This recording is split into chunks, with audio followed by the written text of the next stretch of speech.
Good afternoon, traders. This is Christian from Tribeca Trade Group, and it is Thursday, January 28th. We've got one more day of the trading month, which is tomorrow, Friday, and this is your end of day recap. So, a couple quick themes of the day. Number one, a very noisy day, a lot of distractions, things that you really try to just kind of tune out the noise and trade, which is the goal. But just a lot of distractions on, a few small groups of people, groups of stocks, and overall a bounce in the indices, but a fade at the end of the day. So where did we finish up for the day? SPY up 80 basis points. Q's up a little bit less than that, did finish positive. IWM finished slightly down on the day, a little bit of a sell-off there throughout the day.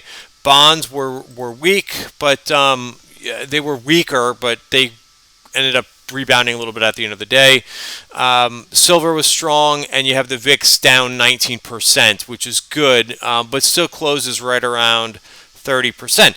So this will be a shorter video today because we have a Tribeca Trade Group member webinar after the close, which we're going to start in about 20 minutes. So listen, I will give you a couple of my thoughts on the day with all the noise distractions. I'll try to keep it to a minimum of 2 to 3 minutes. You could fast forward if you don't want to hear this. But yeah, I think it's kind of crazy with the distractions. Two sides of the coin in terms of a group of retail traders wants to go after hedge funds for breaking rules over the years. And on the other side, I think people don't want to see disruptions in the market, which has kind of occurred in the last couple of days because of groups that are trying to initiate short squeezes. I understand both points, right? The hedge funds are not innocent over the last couple of years. What some of the practices that have been done by institutions. I get it. Is it right? No, I don't think a lot of things that have gone on Wall Street are right. But someone has to come in and regulate that, like the SEC, for example. Now, groups going after hedge funds thinking that they're going to get their money. Number one, two wrongs do not make a right. Right? That you can't justify because someone else, let's say robbed a house. That doesn't mean that you go and you rob their house. That is not that's not how things are done. So think about that. I would say also, I think a lot of these newer traders don't really understand what a hedge fund does or a hedge fund manager, right? So let me give you an example, right? The fund that's being talked about, Melvin Capital, right, and the CEO there. You really think that you're going to hurt the CEO of Melvin the manager of Melvin Capital, who has millions upon millions of dollars? Who you're going to hurt is the investors in Melvin Capital, right? Who are those investors? That's retail, guys. It may be affluent retail, right? So this group of traders who wants to go after hedge funds are really going after retail. Now, you could argue again that it's mostly affluent retail, people who have a lot of money, but and it's also fund of funds, right? If you don't know what fund of funds is, look that up. But that allows smaller investors to invest into hedge funds. So these are the people that you want to go after. Are the hedge funds, the retail, like mom and pop, right? Who have been working hard for that money. To me, it just doesn't make any sense. The other thing that I think this is about is immediate gratification to try to get gains, to force people to make decisions and to operate as a mob mentality. To me, that's just not right, right? And that's not what we do here. And I'm sorry, but I do not think that that's correct. Now, the brokerages restricting trades in this stuff, I do not agree with that, right? I think it should be a fair market. Now, if they have some concerns about risk, then they should be limiting margin trades, right? If they're worried about collecting. I understand that viewpoint, but I don't agree with some of these funds. Now, I will be very open, as I'm always open in these videos, and I share my market thoughts in some of these things, and then I'll get to some of the movers for the day. But if you're on Robinhood, right, and you're mad at Robinhood now, Why haven't you been mad at Robinhood for the last 6 months? That's not a professional trading application. They barely even have limit orders, from what I understand. So if you're trading on that platform, a platform where Citadel sets up camp, probably the people that you don't like, and are scalping the hell out of these traders. So why on earth would you be trading on Robinhood that actually is set up to rob from the poor? Because it has fun emojis on it. You really have to rethink what your tact is here. Because the Robinhood, and you have choices. You could go to many other brokerages. There's no reason for anybody who has market experience to be trading on Robinhood, knowing that legitimately what they're doing. Other brokers do this too, so I'm not saying other brokers are good, but they have the highest frequency shops that are making a ton of money and have been since Robinhood started. So that's my viewpoint. Now, last thing I'll say about this, as I ended yesterday's video, you don't have to hunt and create a mob mentality to make money in the market. Been doing this for years. You could be a little guy. There's so much more advantages that the little guy now has that they didn't have years ago. It is a much more equal avenue in terms of the information that you can get off of the internet. But you don't have to have a mob mentality to orchestrate these types of things, right? It's just, and I think multiple traders, many traders have had years last year where they clobbered hedge funds in performance and did it in the right way. Isn't that more gratifying at the end of the day to do it the right way, rather than being malicious?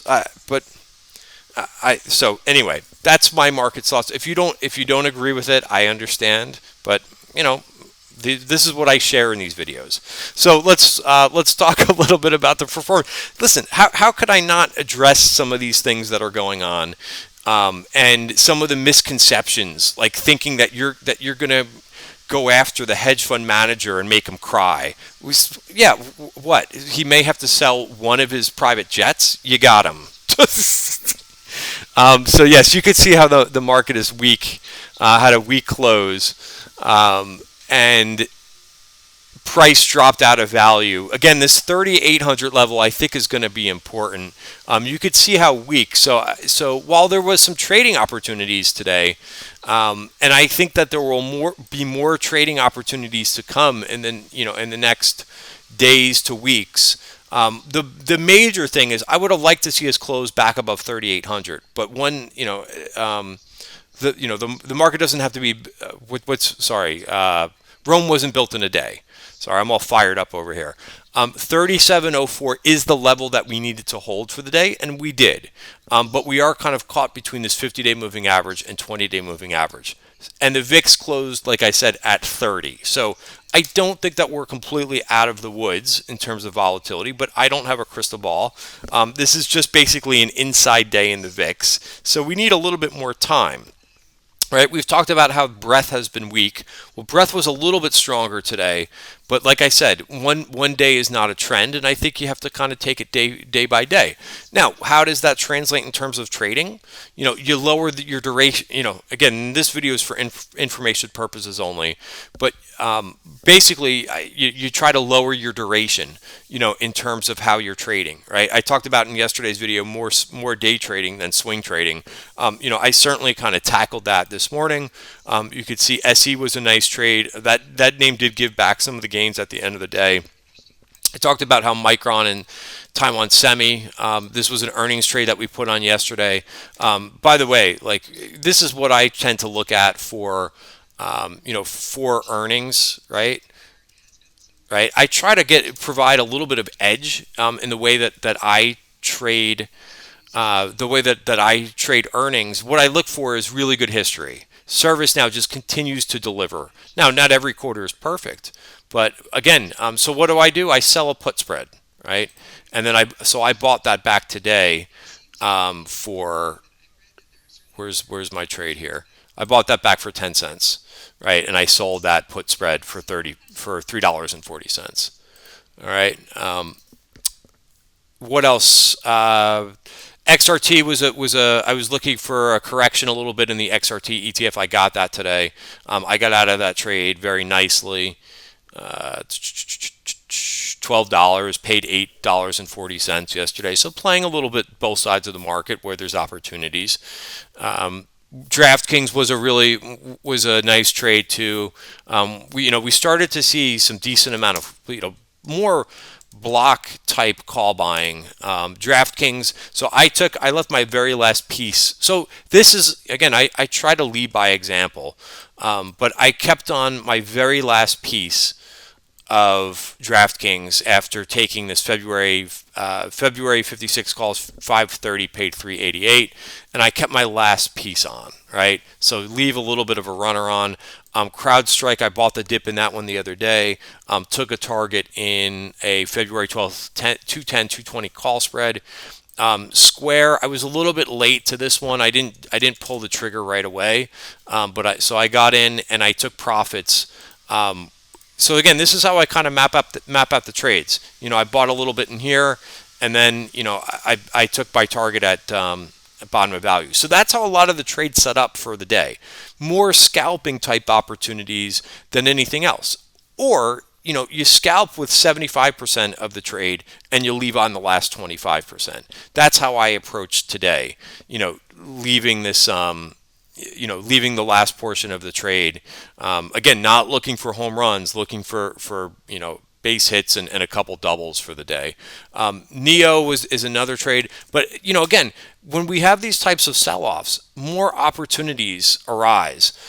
You could see Neo. I think somebody slapped a high price target on them at like $80, but you could see a nice little turn here, right? So we're seeing this in a lot of charts, right? And that's what we really want to watch over the next few days, is what names are going to, people are going to come in and buy the dip and kind of support at key levels of support. So I thought that was really interesting. Another small cap name that I thought was interesting was BTBT, right? Made a nice turn. This thing held the top of value, and then made a nice turn today and got over the I got over value, took out this version point of control, and we'll see if it kind of hangs in here a little bit. Taiwan Semiconductor, like another quality semiconductor. This is a name that also it did not retake the 5-day moving average, but you could see very nice hold of the 20-day moving average. So that's a place I think that you could set your stop to around like 122 and see if this thing can continue to go higher. And I kind of like this name longer term. Micron saw a lot of call activity too. Similar, did not recoup these two moving averages, but again, nice hold and nice bounce. What else were we talking about today? If I go to the chart swing trade room, Twilio made a real nice move. That was a name that we talked about that I tweeted out last night as well. Again, up almost 7% for the day. Ample room for and we talked about exactly where this could get to. Notice it took out the VPOC, tried to go a little bit higher, but then kind of faded. So again, gave you a hell of a move. 10, 15 points off of that. Again, don't have to be greedy in these situations. I talked about a short opportunity, JWN. We saw some weekly aggressive puts being bought. JWN, a retailer that went up a lot, was down 7% today. So those puts paid for anyone who took that trade today in the room. All right, that's just a couple trades that we went over, and a lot of different setups. And I also liked the strength that came out of Abbott today, up 5%. Abbott doesn't normally move like that. A couple of the medical device names, again, may need a little bit more time.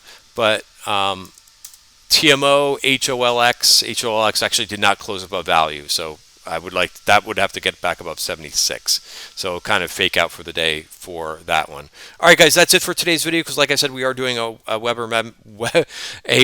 member webinar today. If you are interested in some of the things that we go over and how we analyze the market and kind of the way that I make money in this market, you could go to my you